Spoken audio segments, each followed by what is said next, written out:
Assalamualaikum warahmatullahi wabarakatuh. Perkenalkan, nama saya Muhammad Zulfahmi dengan NIM J1B023-112. Saya ingin mempresentasikan hasil kerja saya di mata kuliah Analisis Sistem dan Desain dengan tema penerapan model sistem dinamik pada industri daun kelor. Yang pertama, pendahuluan. Daun kelor merujuk pada daun-daun yang tumbuh pada pohon kelor, Muriga olivera. Pohon kelor adalah tanaman tropis yang berasal dari daerah Afrika Selatan dan India, tetapi sekarang telah menyebar ke berbagai wilayah di seluruh dunia. Daun kelor adalah salah satu bagian utama dari tanaman ini dan memiliki berbagai ciri khas serta manfaat. Daun kelor telah mendapatkan popularitas sebagai bahan makanan yang sangat bergizi dan dikenal sebagai soft food karena kandungan nutrisinya yang melimpah. Tinjauan pustaka. Tinjauan pustaka ini terdiri dari 3 bagian. Pertama, teori tentang sistem dinamik pada daun kelor. Yang kedua, pemodelan sistem dinamik pada daun kelor. Yang ketiga, penerapan sistem dinamik pada daun kelor. Tinjauan pustaka. Tanaman kelor sangat banyak manfaatnya, walaupun daun kelor berukuran kecil, berwarna coklat tua, dan menempel dengan baik pada batang. Umumnya, masyarakat pedesaan memanfaatkan tanaman kelor yang direbus sebagai sayuran untuk pengobatan. Adapun beberapa penelitian yang membahas terkait manfaat dari tanaman kelor yang dimulai pada tahun 1980. Dengan keanekaragaman pangan adalah suatu upaya untuk meningkatkan nilai gizi makanan rakyat dan meningkatkan kesejahteraan rakyat dengan pola konsumsi yang lebih beraneka ragam. Dalam upaya memenuhi tujuan tersebut harus dilakukan upaya pengembangan pangan. Upaya penganekaragaman pangan dapat dimulai dari pemilihan lauk pauk sebagai pendamping makan siang, pendamping makan nasi, baik itu yang berasal dari sumber hewani macam penyakit. Selain itu, daun kelor juga memiliki kandungan semua unsur asam amino yang sangat penting. Semua kandungan gizi dalam daun kelor sangat konsentrasinya maupun nabati. Lauk pauk perlu dianekaragaman dengan tujuan agar makanan pendamping nasi ini dapat beragam, baik dalam jenis maupun unsur nilai gizi. Yang pertama, teori tentang sistem dinamik pada daun kelor. Sistem dinamik pada daun kelor Muriga olivera merujuk pada studi pertumbuhan dan interaksi dalam proses fisiologi, ekologi, dan struktural yang mempengaruhi pertumbuhan, fungsi, dan adaptasi daun kelor terhadap lingkungannya. Teori ini dapat diterapkan untuk memahami respons dan daun kelor terhadap faktor internal, genetik, metabolisme, dan eksternal, iklim, tanah, dan hama.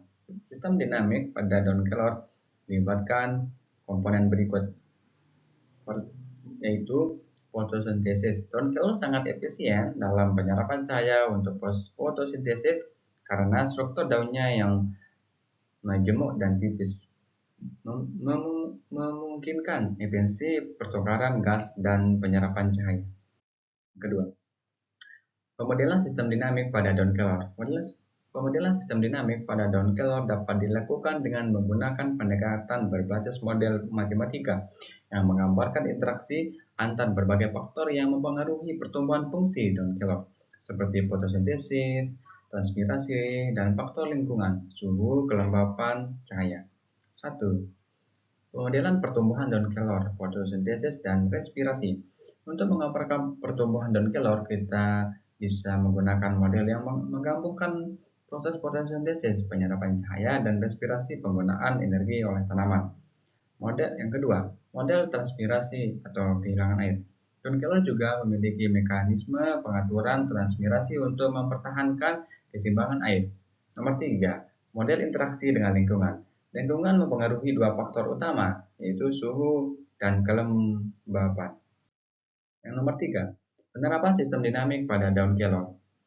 Penerapan sistem dinamik pada daun kelor dapat mencakup berbagai bidang, terutama yang berkaitan dengan pertanian, biologi, ekologi, dan kesehatan. Berikut adalah beberapa bidang penerapan utama sistem dinamik pada daun kelor.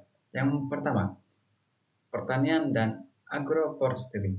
Pemodelan pertumbuhan tanaman, yaitu sistem dinamik, dapat digunakan untuk pemodelan pertumbuhan daun kelor dalam berbagai kondisi lingkungan seperti perubahan suhu, kelembaban, dan cahaya. Yang nomor dua, lingkungan dan ekologi. Penyerapan karbon dan mitigasi perubahan iklim. Tanaman kelor seperti halnya tanaman lainnya berperan dalam penyerapan karbon dioksida. Nomor 3, bioteknologi dan rekayasa genetik. Pengembangan tanaman tahan stres. Dalam bioteknologi, sistem dinamik digunakan untuk memahami respon tanaman terhadap stres lingkungannya, kekeringan atau suhu tinggi. Yang selanjutnya, metodologi. Di metodologi ini ada alat, yaitu mesin pengering, digunakan untuk pengeringan daun kelor setelah dipanen. Suhu pengeringan yang umum digunakan adalah antara 35 derajat Celcius hingga 65 derajat Celcius. Nomor 2, blender atau penggiling. Untuk menggiling daun kelor menjadi bubuk halus. Nomor 3, saringan. Upaya memisahkan partikel yang lebih besar dari bubuk daun kelor. Nomor 4, timbangan. Untuk menimbang daun kelor sebelum dan sesudah pengolahan. Nomor 5, alat pengemas.